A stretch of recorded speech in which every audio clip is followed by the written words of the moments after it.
सहनावतु सहनौ भुनक्तु सह वीर्यं करवावहै तेजस्विनावधीतमस्तु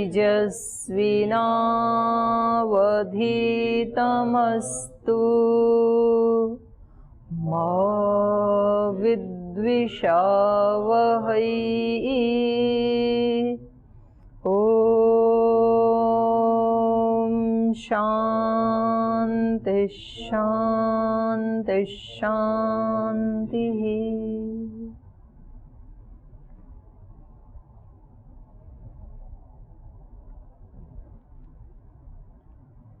दर्शन शास्त्र की इस कक्षा में कल हमने वैदिक दर्शन के ऊपर विचार किया था और वैदिक दर्शन में जो वेद को प्रमाण मानते हैं ऐसे अन्य भी बहुत आचार्य हुए। उनमें से जिनको महर्षि दयानंद ने प्रामाणिक माना है, ऐसे षड दर्शन के ऊपर कल हमने चिंतन किया था, विचार किया था। और कल जो बात आ रही थी कि दर्शन का मतलब है जिस विधा से हमें उस परम सत्य का अनुभूति हो जाए, साक्षात्कार हो जाए, हमारा ज्ञान बन जाए, वो उसका नाम दर्शन है। तो उसमें जो कल बात आ रही थी कि जी वो तो प्रमाण ही है, तो केवल प्रमाण नहीं है, वो बहुत सारी चीज़ें हैं। उसमें उपासना भी है, उसमें जप भी है, ध्यान भी है, नॉलेज भी है, उसमें आत्मा का ज्ञान, परमात्मा का ज्ञान, पूरी सृष्टि का ज्ञान, सब पदार्थों का ज्ञान। और इसको हम सुबह से शाम तक जीते हैं, एक रूटीन लाइफ, उसको कैसे जीना चाहिए, उन सबको मिला करके उन सबको हम ऐसा प्रामाणिक बनाएं, उन सबको हम इतना ज्ञान पूर्वक बनाएं कि वो करते करते ही हमें जो अंतिम सत्य है वो हमारे ऐसे ही अनुभूति में आ जाए जैसे हमारे शरीर और इंद्रियां हमारी अनुभूति में हैं और जिसको हम अच्छे से जानते हैं। तो ये सारी चीज़ें मिल करके, देखो किसी भी चीज़ को जानना होता है ना हमें, तो उसकी सबसे पहली जो विधा है वो है जिज्ञासा। इसलिए दर्शन में भी पहला दर्शन क्या बताया था? मीमांसा दर्शन। और मीमांसा दर्शन का भी पहला सूत्र बताया था अथ धर्म जिज्ञासा।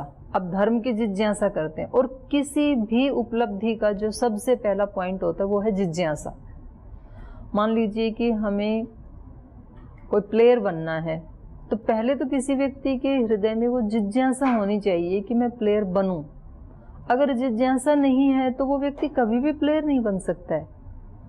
और जिज्ञासा से अगला जो पॉइंट आता है वो है फिर ज्ञान, उसके बारे में जानकारी। जिस चीज़ को हमें प्राप्त करना है उसके बारे में हमारा शाब्दिक नॉलेज होना चाहिए। जैसे मान लो मेरे को क्रिकेटर बनना है तो मुझे ये जानकारी होनी चाहिए कि क्रिकेट का मैदान कैसा होता है, उसमें कितने पक्ष होते हैं, एक पक्ष में कितने प्लेयर होते हैं, बॉलिंग कैसे की जाती है, बैटिंग कैसे की जाती है, कैसे रन लिए जाते हैं, तो उसके बारे में सारी जानकारी होनी चाहिए। और नॉलेज के लिए हमें चाहिए एक गुरु। अगर कोई मेरे से आकर के पूछने लगे कि जी हमें तो क्रिकेट का चैंपियन बनना है, तो आप बताइए कुछ, तो क्या मैं बता सकती हूँ उसको? क्योंकि मैंने तो खुद ही कभी खेला भी नहीं, कभी सुना भी नहीं, जाना भी नहीं उसके बारे में। तो गुरु वो होना चाहिए जो उस विषय का एक्सपर्ट हो, जो जिसको प्रामाणिक ज्ञान है। इसलिए हमारे यहाँ गुरु के बारे में बताया है श्रोत्रिय ब्रह्मनिष्ठ। उसने उसके विषय में बहुत सुना, बहुश्रुत जाना हो और फिर उसको जिया भी हो। तो जो कभी ओलंपिक में गया है, कोई इतना अच्छा रेफरी है, कोई इतना बढ़िया कोच है जिसने बहुत सारे प्लेयर्स को कोचिंग दी है, वो व्यक्ति बता सकता है हमें। तो जिज्ञासा के बाद नॉलेज, और उस नॉलेज के लिए हमें एक प्रामाणिक गुरु की आवश्यकता होती है। और वो काम ये ग्रंथ भी करते हैं, ये भी हमारे गुरु हैं। ये हमारे गुरुओं के पत्र हैं हमारे नाम पे। भले ही वो स्थूल रूप में आज हमारे सामने नहीं है, लेकिन उन्होंने अपनी नॉलेज को हमें बताया कि हमने प्रामाणिक रूप से इसको जिया है और हमने इसको प्रमाणों से प्रमाणित किया है। इस विद्या को आप सत्य विद्या मानना। अब नॉलेज हमारे पास है, उसके बाद आता है उसकी प्रैक्टिस करना। कितने भी अच्छे कोच ने हमें बता दिया क्रिकेट के बारे में कि ऐसे ऐसे मैदान होता है, इतने प्लेयर होते हैं, ऐसे बल्ला मारा जाता है, सब बता दिया उसने, लेकिन इतने मात्र से क्या हम सचिन तेंदुलकर जैसे बन जाएंगे क्या? फिर उसके बाद हमें प्रैक्टिस करनी पड़ेगी उस मैदान में जा कर के, और वो प्रैक्टिस 1-2 दिन में नहीं बनेगा। सचिन एक दिन में सचिन नहीं बना है, वर्षों तक उसका अभ्यास करना पड़ा है उस विद्या का उसको। तो हमें जिस भी चीज की उपलब्धि करनी है, हमें धन की करनी है, आत्मा की करनी है, हमें कोई गणित की करनी है, अर्थशास्त्र, राजनीति की करनी है, कोई भी उपलब्धि करनी है। मोदी जी एक दिन में थोड़े ही मोदी जी बन गए, पीएम बन गए, वर्षों तक उन्होंने उस सेवा को किया है। तो किसी भी फील्ड में उपलब्धि को प्राप्त करने के लिए, और यहाँ अध्यात्म में भी वही सूत्र फिट होता है, वही नियम लागू होता है। यहाँ भी सेतु दीर्घ काल निरंतरीय सत्कारा सेवितो दृढ़ भूमि, दीर्घ काल तक करना होता है और निरंतर करना होता है। तो जिस जिस फील्ड में, जिस जिस क्षेत्र में जिस व्यक्ति ने कोई विशेषता प्राप्त की, कोई व्यक्ति विद्वान बना तो रातों रात तो नहीं बन गया, वर्षों तक उसने पुस्तकों के साथ तप किया है, तब कहीं जा कर के। कोई किसान खेत में से बहुत सारा अनाज भर के लाता है, तो वो कोई रातों रात तो बालियां नहीं निकल आती हैं, तो 4, 6, 8 महीना उसमें पुरुषार्थ करना होता है। तो अगला आता है जिज्ञासा, फिर नॉलेज, और उसके बाद अभ्यास। नॉलेज गुरु के पास मिलेगी, गुरु के साथ ही जुड़ गया, ज्ञान, शाब्दिक ज्ञान, और उसके बाद अभ्यास। तो अभ्यास के लिए फिर हमें कल बताया था कि कैसे अभ्यास करना है, और वो लंबे समय तक करना है। कई बार ऐसे होता है कि कुछ लोगों को नॉलेज तो बहुत होती है, शाब्दिक ज्ञान तो बहुत होता है, लेकिन वो अपने जीवन में उसको जीते नहीं हैं। इसलिए शाब्दिक ज्ञान होने के बाद भी वो कभी जीवन में कोई बड़ी उपलब्धि को प्राप्त नहीं कर पाते। कुछ लोगों को शाब्दिक ज्ञान बहुत होता है, व्यवहार नहीं आता है, वैसा जीना नहीं आता है, तो वो फिर कोई उसको बड़ी उपलब्धि नहीं होगी। कुछ लोग ऐसे भी होते हैं जिनको शाब्दिक ज्ञान भले ही थोड़ा कम भी है, लेकिन प्रैक्टिस ज़्यादा करते हैं, जितना ज्ञान है उसको वो अपने जीवन में उतारते हैं। इसलिए शाब्दिक ज्ञान कम होते हुए भी वो बड़ी उपलब्धि को प्राप्त कर लेते हैं। तो नॉलेज से भी ज़्यादा महत्वपूर्ण है फिर प्रैक्टिस, उसी को कहा है स्किल। स्किल का मतलब है आपके पास जो ज्ञान है उसको आप कैसे प्रयोग करते हैं, ये आपके ऊपर निर्भर करता है। आपको वो प्रयोग करना आता है कि नहीं आता है। मेरे पास मोबाइल तो है बहुत महंगा सा, लेकिन मेरे को उसको यूज करना नहीं आता है, तो फिर वो हुआ ना हुआ बराबर ही है। और उसी के लिए हमारे यहाँ निरुक्त में कहा कि ऐसा जो ज्ञान है वो तो ऐसे ही है जैसे किसी गधे के ऊपर चंदन लाद रखा हो। तो उसको ये तो पता है कि मेरे ऊपर इतना वजन है, पर इस वजन वाली चीज़ कितनी कीमती है ये उसको नहीं पता है। सोना है कि चंदन है कि मिट्टी है उसको नहीं पता। यथा खरस चंदन भारवाई भारस्य वेत्ता न तो चंदनस्य।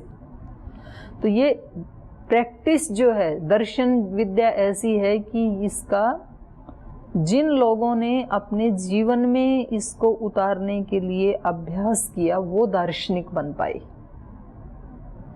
और वो स्किल हमारी ऐसी है उसको कोई छीन नहीं सकता, और वो हमें कोई दे भी नहीं सकता। गुरु हमें ज्ञान दे सकते हैं, स्किल नहीं दे सकते, अभ्यास नहीं करवा सकते हमारा, और कोई छीन भी नहीं सकता है उसको। कोई छीनना चाहे तो सब चीज़ें छीनी जा सकती हैं, व्यक्ति का हुनर कोई नहीं छीन सकता है। तो कुछ ऐसे व्यक्ति होते हैं जिनके अंदर स्किल होती है, उनको जीवन में बहुत कष्टों का, बाधाओं का, संघर्षों का सामना करना होता है। कई बार चीज़ें बिल्कुल समाप्त प्राय हो जाती हैं कि अब तो कुछ बचा ही नहीं, और वो अपने स्किल से फिर खड़ा कर लेते हैं उसको। जैसे किसी महिला के अंदर स्किल है रोटी बनाने की, उसको रोटी बनानी आती है, उसने खाना बना के रखा और तभी कुत्ता उठा के ले गया उसको, तो दोबारा बना लेगी, उसको 5 मिनट लगेंगी। और एक व्यक्ति मांग के लाया था, वो भी 10-12 किलोमीटर से, पहाड़ पे रहता था कहीं, नीचे उतर के मांग के लाए, उसको बनानी नहीं आती है, आटा भी रखा है उसके पास, उसकी 2 रोटी को कुत्ता उठा ले गया। अब वो क्या करेगा? परेशान होगा वो, या भूखा मरेगा, या बनाने की कोशिश भी करेगा तो वो आटे को गूंदने में इतना पानी डाल देगा कि वो ना आटा बचेगा और ना वो रबड़ी बनेगी, कुछ नहीं होगा।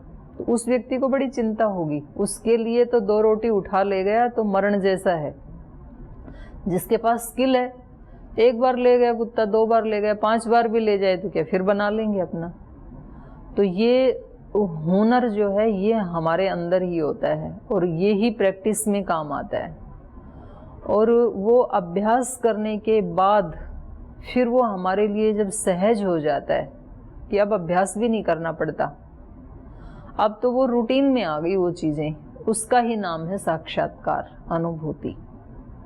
तो यहाँ आकर के इस दर्शन की समाप्ति होती है। तो वेद को प्रमाण मानने वाले जो ऋषि हुए और उन्होंने जिस सत्य की खोज की और उस अपने सत्य को जो जिन शब्दों में अभिव्यक्त किया उनको वैदिक दर्शन कह दिया। लेकिन ये हमने, क्योंकि हम मनुष्य हैं तो हमने कुछ बाउंड्रीज बना रखी हैं, ये भारत, ये दूसरा देश, तीसरा देश। लेकिन अगर एक विराट दृष्टि से देखें तो आत्मा तो आत्मा ही है, वो कहीं भी रहती है, वो भारत में रहे या किसी अन्य देश में रहे। तो इसलिए जो पश्चिम के देश हैं उन देशों में भी कुछ ऐसी आत्माएं पैदा हुई जिनका ध्यान इस तरफ गया कि हम उसकी खोज करें कि जो ये दिखाई दे रहा है इसके पीछे इसको चलाने वाला, इसको प्रेरणा देने वाला कौन है। तो वहाँ जो दार्शनिक हुए उनको हमने कहा पाश्चात्य दार्शनिक, पश्चिम देशों में होने वाले। और उसमें 3 भाग हैं फिर, एक प्राचीन युग के दार्शनिक, एक मध्य युग के दार्शनिक और एक आधुनिक युग के दार्शनिक। तो जो प्राचीन युग के दार्शनिक हुए, सबसे पहले जो इस पाश्चात्य दर्शन का जन्म हुआ वो ग्रीक में हुआ, ग्रीक का दर्शन। ये इसका इतिहास को जानने के लिए, पाश्चात्य दर्शन के इतिहास को जानने के लिए ग्रीक के दर्शन को सबसे पहले हमें पढ़ना पड़ेगा।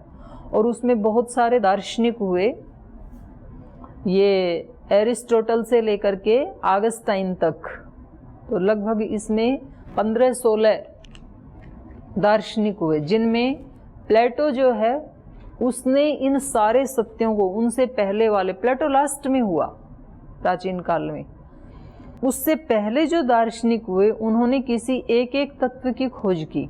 किसी ने कहा कि वायु तत्व ही सब कुछ है और वायु से ही वो ही घनीभूत होकर के वो जल में परिवर्तित हो जाता है, वो अग्नि में, इस तरह। किसी ने कहा कि सब कुछ जो है वो जल ही है, केवल एक जल तत्व का ही अस्तित्व है। तो ऐसे एक एक सत्य की खोज की उन्होंने, पीछे वालों ने। और प्लेटो ने आके उन सब के अनुभवों का लाभ उठाते हुए और उन्होंने फिर इस सारे को एक अभिव्यक्ति दे दी। तो लगभग उन्होंने 15-16 दर्शन के ऊपर पुस्तकें लिखी। और वो पुस्तकें ऐसे लिखी जैसे संवाद टाइप लिखी, जैसे महर्षि दयानंद लिखते हैं ना ऋग्वेद आदि भाष्य भूमिका में, खुद ही प्रश्न उठाते हैं, खुद ही उसका उत्तर देते हैं। तो उन दार्शनिकों के दर्शनों में कहाँ कहाँ कोई शंका, संशय उठ सकता था, वो उन्होंने खुद उठाया और खुद ही उनके उत्तर दिए, तो बिल्कुल क्लियर कर दिया। तो सबसे ज़्यादा अभिव्यक्त जिसने किया पाश्चात्य दर्शन को वो प्लेटो था मध्यकाल में।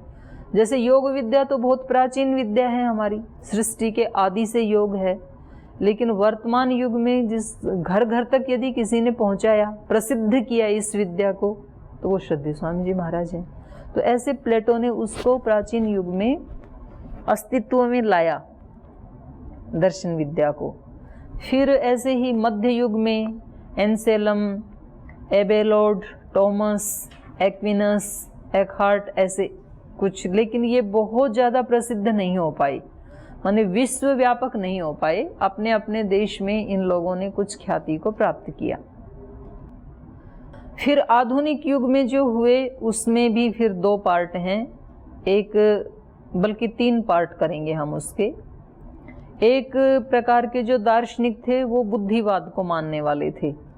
प्राचीन काल में जो प्लेटो का जो दर्शन है वो विज्ञानवाद को मानने वाले हैं, जिस पे हम आज चर्चा करेंगे। तो आधुनिक युग में कुछ दार्शनिक हुए वो बुद्धिवाद को मानने वाले थे।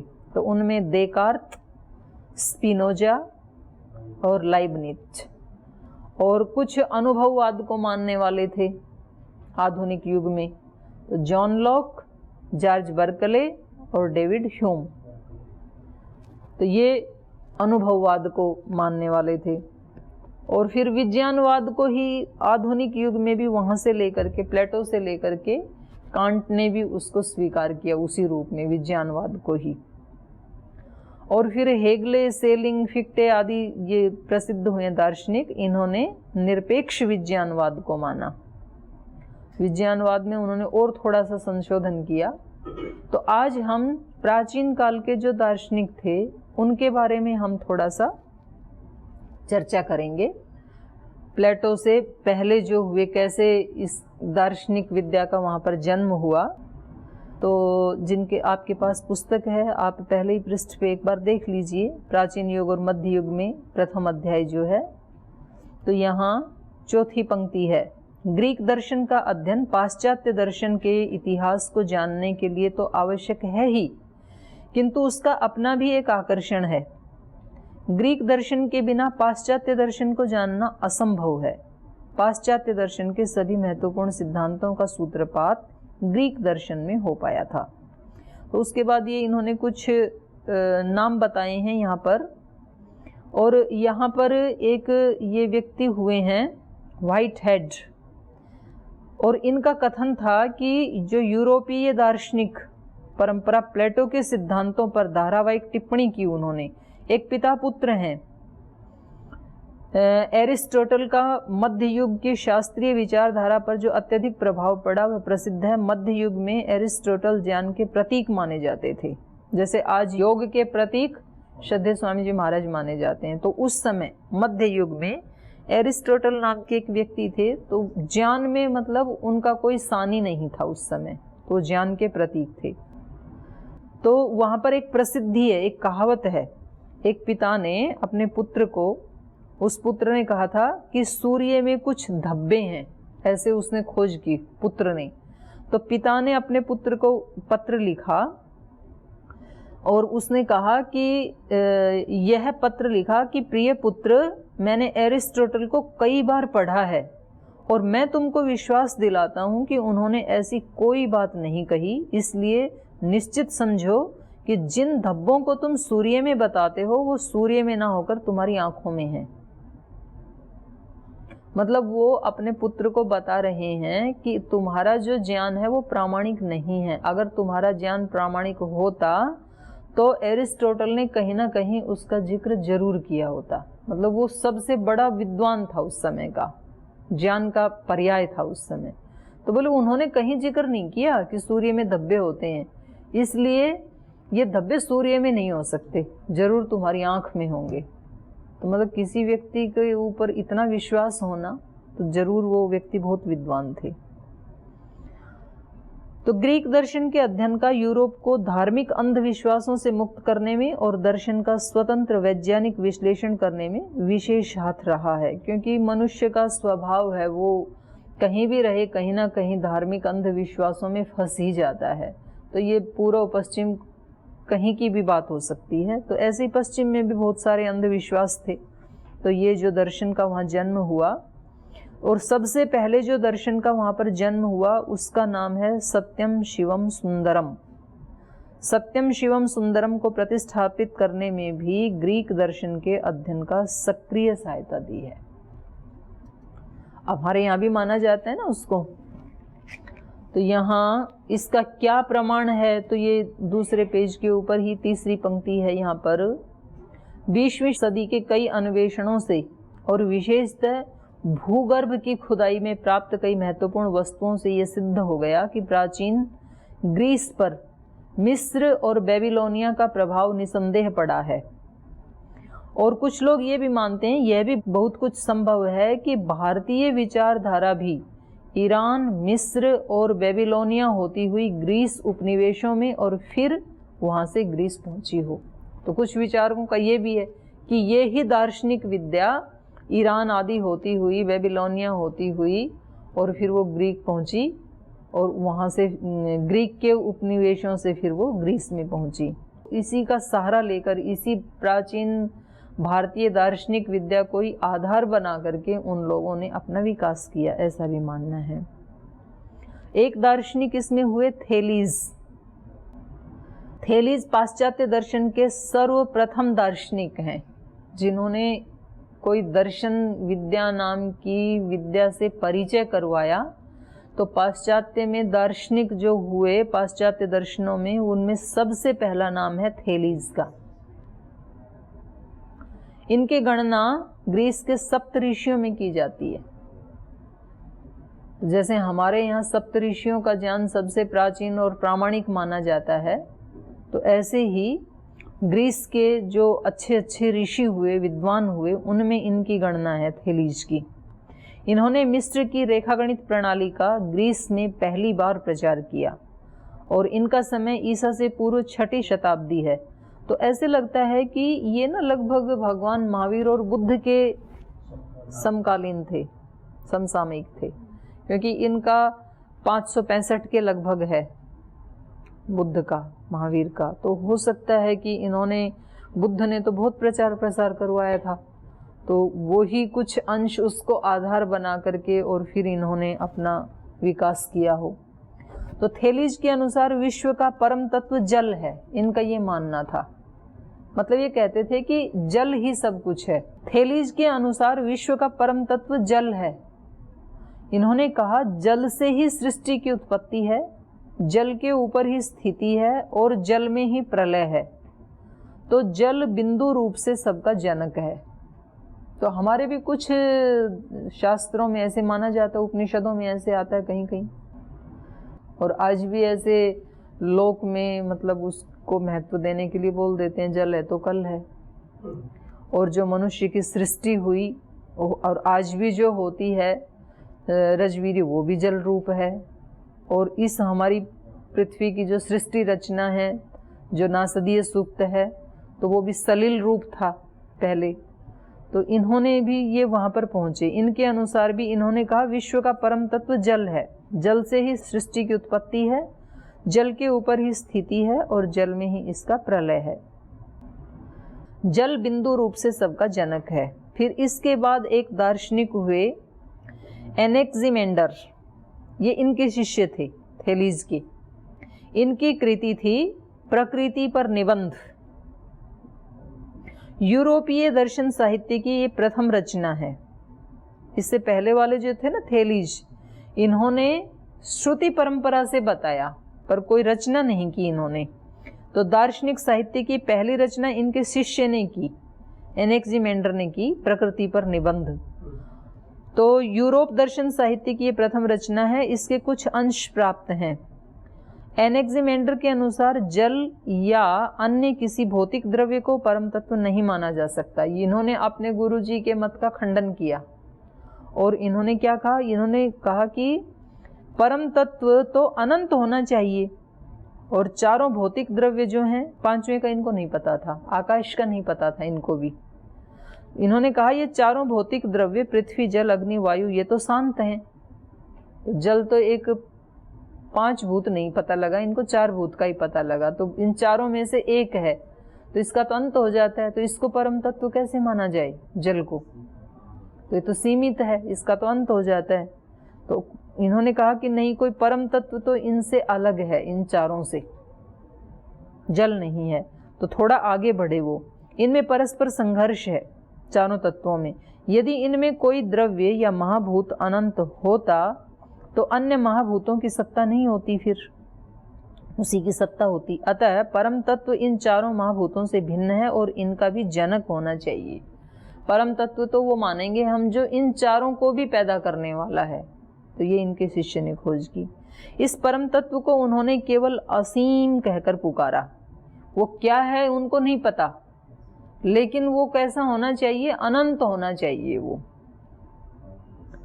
यह अनंत, नित्य, स्वयंभू, अविनाशी और अपरिणामी है। मतलब उसको नाम भले ही नहीं दे पाए ये, लेकिन उस तत्व तक ये पहुंच गए कि वो उसके पार होना चाहिए जो परम तत्व है, और वो अनंत होना चाहिए, नित्य होना चाहिए, और उसका कोई कारण नहीं होना चाहिए। वो स्वयंभू, अविनाशी और अपरिणामी है।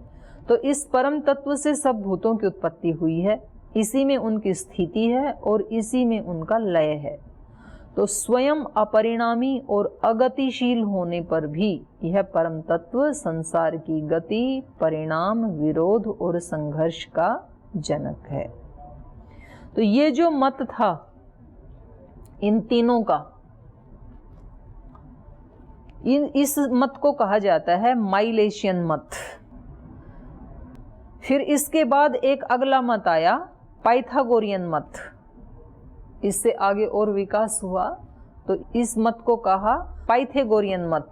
इसके संस्थापक पाइथागोरस हैं। तो मैथमेटिक्स में भी पढ़ाया जाता है ना पाइथागोरस का सिद्धांत। इसमें वैज्ञानिक विश्लेषण और रहस्यवादी साधना का समन्वय था। इनका समय ईसा से पूर्व 6वीं शताब्दी है, तो लगभग उनके ही 150 साल के बाद आगे पीछे। और ये गणित के संस्थापक माने जाते हैं। रेखा गणित में इनके नाम से इनका एक सिद्धांत अभी तक भी प्रचलित है। इनके अनुसार सब पदार्थ संख्या मात्र हैं, नंबर्स हैं। संगीत को ये मानसिक दोष दूर करने का साधन मानते थे, तो ठीक ही मानते हैं।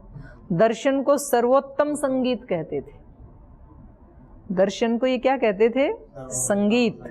और कैसा संगीत है, सर्वोत्तम। जैसे संगीत में विविध स्वर एक ही तान को ध्वनित करते हैं, वैसे ही दर्शन में भी सब सांसारिक पदार्थ परस्पर भिन्न होते हुए भी एक ही तत्व का राग आलापते हैं। तो हमने पढ़ा ना कल, वैशेषिक में 9 तत्वों के बारे में पढ़ा, न्याय दर्शन में 16 तत्वों के बारे में पढ़ा, फिर सांख्य में हमने 50 के बारे में पढ़ा, 24 तत्वों के बारे में पढ़ा। तो ऐसे अलग अलग तत्व हैं पूरी सृष्टि में, और पूरी सृष्टि को अगर हम उसकी दृष्टि से देखें काउंटिंग की, तब तो अनंत हैं। लेकिन उन सब का भी मूल जो है वो फिर कह दिया वेदांत ने ब्रह्म है। तो सबको ला करके सिमेट के एक ही तत्व पर ले आए। तो ऐसे ही इनका भी ये सिद्धांत है जो पाइथागोरियन सिद्धांत है, मत है। तो ये कह रहे हैं कि माइलेशियन दार्शनिकों ने द्रव्य का विवेचन किया और पाइथागोरस ने स्वरूप की प्रतिष्ठा की।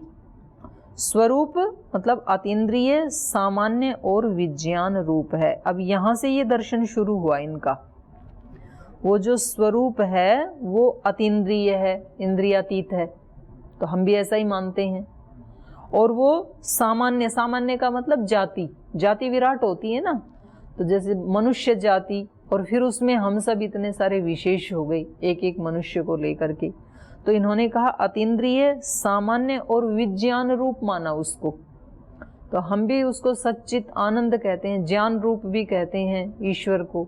तो इन्होंने भी यहाँ से शुरुआत हुई इसकी, पाइथागोरियन मत से। और प्लेटो आगे इसी को अपने उसमें आधार बनाएंगे। अभेद, समन्वय, सामंजस्य इसी के कारण संभव होते हैं। गणित का विषय विज्ञान है। इंद्रियों के द्वारा अनुभूत जगत में जितने भी विभिन्न पदार्थ हैं वे सब विज्ञानों की क्षीण प्रतिकृति हैं।